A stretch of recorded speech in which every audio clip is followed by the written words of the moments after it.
récréation. La cour!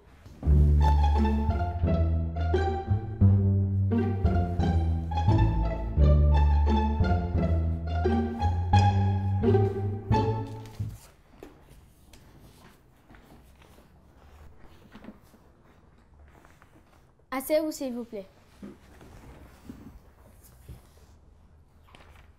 Bonjour. Podé fréquente des petits bandits. Son répétiteur qui habite le même quartier que lui les a vus opérer. Il a décidé de le traduire devant la cour pour le ramener sur le droit chemin. Silence!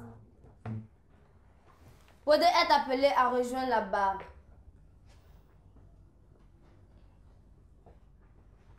Podé, reconnaissez-vous ce dont on vous accuse? Non, votre honneur, je ne suis ni bandit, ni voleur. Bien, on aura l'occasion de le voir. Maître Tila, vous avez la parole. Merci, votre honneur. Podé, où les avez-vous rencontrés, vos amis? Dans mon quartier, maître. Connaissez-vous leur famille? Oui, nous sommes dans la même rue. Mes parents les connaissent. Et que pensent vos parents de votre amitié? Ils n'ont jamais rien dit. Mon papa joue au pétanque avec leur papa. Et lorsqu'il y a des fêtes, ma maman cuisine avec leur mère. Et vous, que faites-vous avec eux? On fait du foot, on joue au roller, on s'éclate bien ensemble. Et c'était formidable. Savez-vous qu'ils volent? Mais non, ils n'ont même pas d'ailes. Ce sont des hommes, pas des oiseaux. Silence! Maître Tila, vous pouvez continuer. Non, voler pour dire prendre le bien d'autrui. Je ne sais pas. Merci, Podé. Votre honneur, de quoi se met le répétiteur? Les parents de Podé sont copains à ceux de ses amis. Ils connaissent leur relation et ne s'y opposent point. Que veux-tu prouver avec cette démarche? En attendant de l'entendre, je souhaite me retirer. Bien, maître.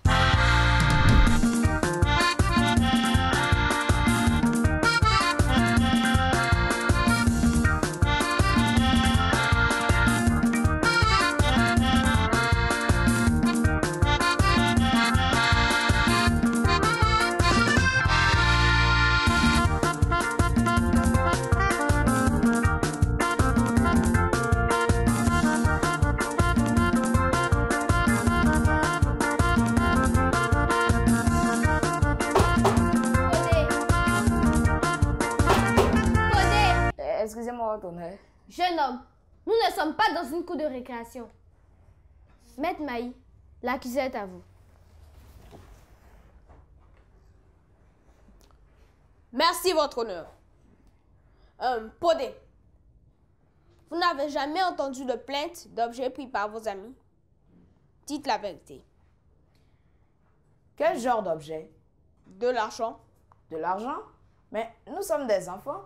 Où est-ce qu'on va avoir de l'argent si on ne prend pas pour les adultes? C'est tout à fait normal, voyons. Vous justifiez le vol? Prendre, c'est voler? Oui. Prendre sans permission. Ou prendre en se cachant aussi. Bon, je ne sais pas s'ils ont pris, mais même s'ils ont pris, à qui appartient l'argent? Le répétiteur a dit l'argent de leurs parents. Il a peur que vous fassiez comme eux. Mais l'argent de mes parents, c'est mon argent. Je prends si je veux. Quand papa boit mon bissap, on me dit, est-ce que je m'en plains?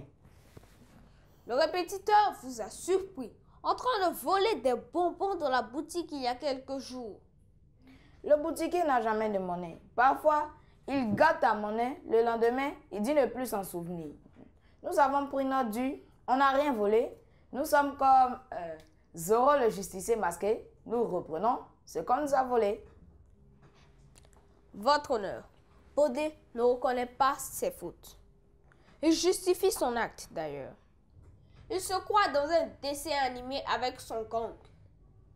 Je souhaiterais qu'on écoute mon client pour poser pleinement le danger qui pèse sur ses enfants. Bien. Podé, vous pouvez regagner votre place. Faites venir le répétiteur. Le répétiteur est appelé à rejoindre la barre.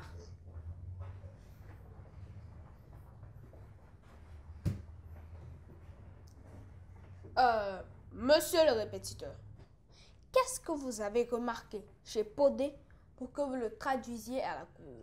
J'ai vu qu'il se promenait avec les petits voyous du quartier. et qui revenait chaque fois à la maison chargé de friandises. Silence! Continuez, maître. Merci, votre honneur. Et qu'avez-vous fait? Je l'ai interpellé, mais je sais qu'il n'est pas ainsi. Ce sont ses amis. Vous dites que vous avez surpris les enfants en train de voler.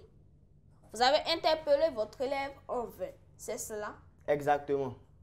Est-ce le seul acte de banditisme qu'ils commettent? Non, il n'y a pas que le vol. Ils vandalisent. Ils signent sur les enseignes avec leur feu. Parfois, ils sonnent au portail des habitants du quartier à l'heure de la sieste et fuient. Merci, monsieur.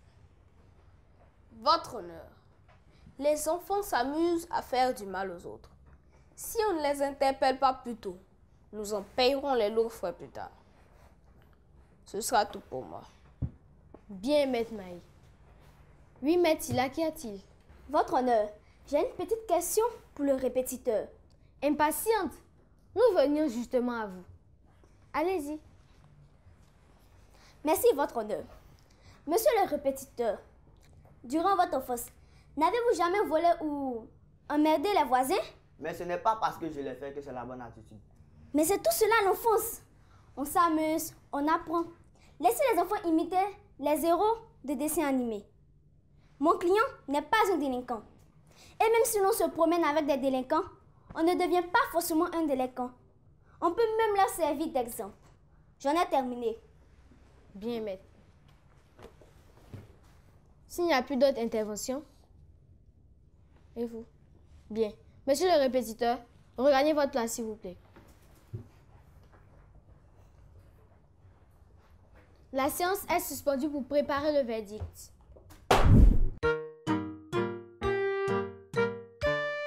L'actualité.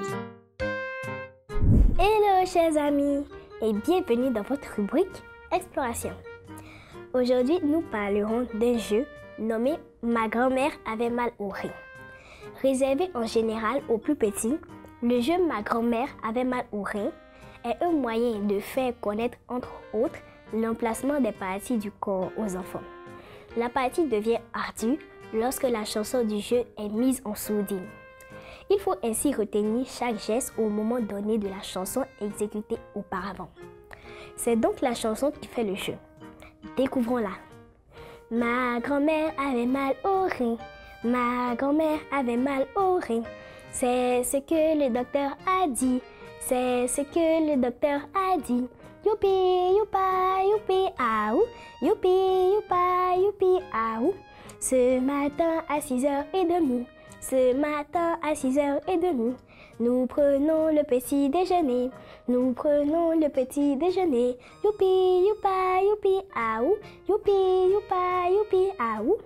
Une erreur faite la plupart du temps par les enfants est de dire « c'est ce que le docteur me l'a dit ». Il faut dire plutôt « c'est ce que le docteur a dit ». Ce jeu permet ainsi d'analyser la capacité de rétention et les connaissances. Merci de nous avoir suivis. Au revoir et à bientôt. Il est important dans la vie d'avoir des amis sur lesquels compter. L'amitié permet de mieux vivre en société. Quand on est enfant, on fait souvent des jeux hilarants mais qui ne correspondent pas forcément à ce qui est correct. Podé, levez-vous. Je déclare donc l'accusé Podé coupable des faits et accusations qui lui sont reprochés. Il sera privé de sortie pendant 2 semaines. Rasseyez-vous. Avant de lever la séance, permettez aux jurés de donner quelques conseils. Les astuces. Coucou les amis. J'espère que vous allez bien. Nous allons voir aujourd'hui pourquoi il est important de ne pas voler. Quand on vole, on fait du mal à celui à qui on arrache le bien. Quand on vole, on peut aller en prison. Quand on vole, on se suit soi-même. On amène les autres à se méfier de nous et on perd les gentils amis qui ne volent pas et qui auraient voulu être proches de nous. Alors, ne touche pas à ce qui ne t'appartient pas. Le mot du pédagogue. Salut les enfants! Aujourd'hui, nous allons parler du banditisme. Qu'est-ce que le banditisme? Le banditisme est l'ensemble des actes criminels exécutés de façon organisée. Exemple, le vol, le viol, les agressions et bien d'autres. Alors, ne marchez pas avec des petits bandits comme le fait Podé. Cela n'est pas bien. Le banditisme est parfois causé par la pauvreté, le manque de suivi des parents et le manque de débouchés socio-économiques. Chers enfants, il faut maintenir vos distances avec toute personne qui s'adonne à des actes de banditisme, quelles que soient les affinités que vous avez avec ces dernières, pour ne pas être tenté de copier le mauvais exemple qui pourrait vous conduire en prison, pire, vous coûter la vie. Chers parents, vous avez l'entière responsabilité d'inculquer à vos enfants de bonnes valeurs en leur montrant les risques du banditisme et les avantages d'être des enfants honnêtes, à savoir être des citoyens modèles. Chers enfants, tous les actes de banditisme sont punis par la loi. Pour être des citoyens honnêtes et modèles, vous devez vous détourner de tout acte et de toute personne qui pratique le banditisme et faire de la loyauté et de l'honnêteté vos amis de tous les jours. On se dit à la prochaine. Éducation civique et morale. Brûlure au feu. Définition. Une brûlure est une lésion de la peau due à la chaleur, à la radiation, aux substances chimiques, à l'électricité et au frottement. Précaution à prendre. En cas de brûlure au feu, il convient de poser les gestes suivants. Toujours refroidir le plus tôt possible par un arrosage à l'eau froide sans pression pendant au moins 10 minutes. Les vêtements de la victime doivent être retirés s'il n'adhère pas à la peau. Couvrir le sujet d'un linge propre et sec. Enlever les bagues et les bracelets avant la formation des cloques. Évacuer rapidement la victime à l'hôpital. J'espère que vous avez bien noté nos conseils. Tâchez de bien vous comporter, sinon vous viendrez ici au banc des accusés dans cette cour qui est loin d'être une cour de récré. La séance est levée.